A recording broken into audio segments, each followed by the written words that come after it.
Hi bro. கல்யாணம் ஆகி 2 நாள் தான் ஆகுது. அதுக்குள்ள இங்க வந்து நிக்கிற? சும்மா காய பார்க்கலாம்ண்ணே. காயுவ பார்க்க வந்தியா?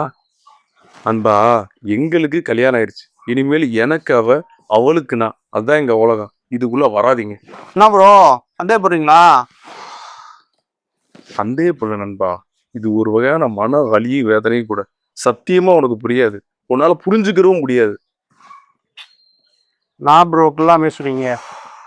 நண்பா, ஒரு பொண்ணு 6 மாசமா உசுரா காதலிச்சு, இவளுக்காக சொந்த பந்தம் எல்லாத்தையும் இழந்து, அம்மா அப்பாவை பேசி சரி பண்ணி, இவளை வெளியே கூட்டிட்டு ஊர் சுத்துறதுக்காக இஎம்ஐல ஒரு பைக்கை வாங்கி, இருக்கிற சொத்து பத்துல வித்து ஒரு வீடை வாங்கி, அந்த வீட்டுக்குள்ள அந்த கல்யாண பொண்ணை உட்கார வைக்கிறதுக்கு இந்த காதலன் படுற பாடு இருக்கே.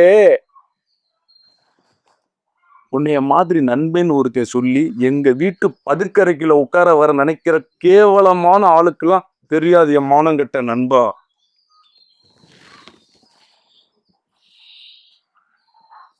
நண்பா கிளம்பிட்டா? நான் செத்து ஒரு நிமிஷம் ஆச்சு.